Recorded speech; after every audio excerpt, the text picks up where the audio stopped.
The talks in Geneva were very friendly. The relationship is very good. We're not looking to hurt China. China was being hurt very badly. They were closing up factories. They were having a lot of unrest. And they were very happy to be able to do something with us. And the relationship is very, very good. I'll speak to President Xi maybe at the end of the week. We have some other things we're doing.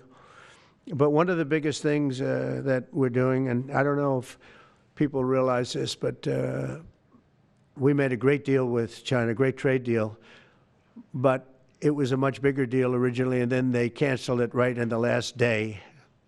Some of you faces I remember were there when that happened. I remember you.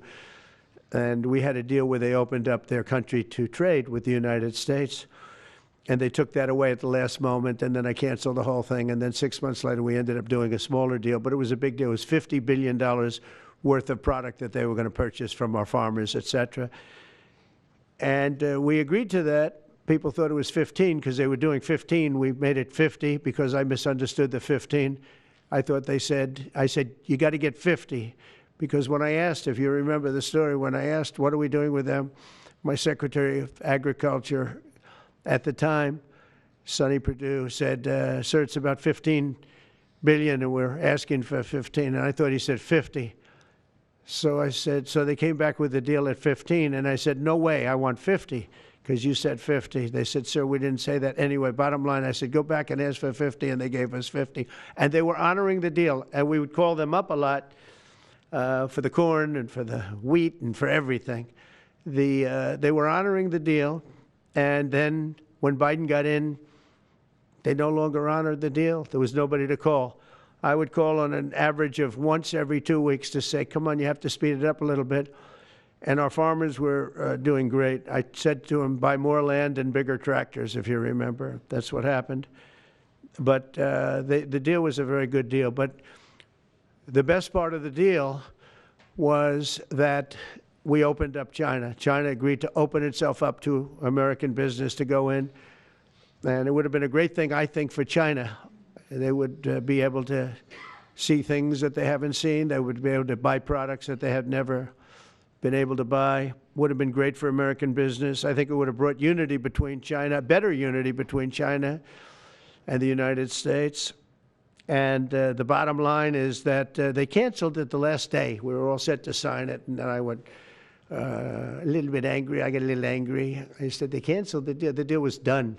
It was all ready to be signed, and people went over. They came back to me, sir, they don't want to sign the opening up China. Well, the biggest thing that we're discussing is the opening up China, and they've agreed to do that, but it's going to take a while to paper it. You know, that's not the easiest thing to paper. But that's the single, I think, to me, some people would disagree. Some people would say we're getting a lot of money with tariffs or whatever, but, you know, especially when you add what we already have. Because remember, we're already getting the 50% on steel and different things. That's not included in these numbers, so you can add that. But the biggest thing to me is the opening up. I think it would be fantastic for our businesses if we could go in and compete with China. It would be a lot of jobs for China. It would be, I think, at a time when they can frankly use the jobs. And that's what we're talking about. So that's a very, very important element to add. So when Scott, I watched him speak the other day, and I think he didn't want to say it, but I said, it's okay to say it. Look, if we don't get it, we don't get it. But if we don't get it, it won't be a positive thing. But if we do get it, I think it's maybe the most important thing to happen. Because if you think about it, we opened up our country to China. They have very few restrictions. And they didn't open their country to us. Never made sense to me. It's not fair. And they've agreed to open China, fully open China. And I think it's going to be fantastic for China. I think it's going to be fantastic for us. And I think it's going to be great for unification and peace. China will also suspend and remove all of its non-monetary barriers. They've agreed to do that.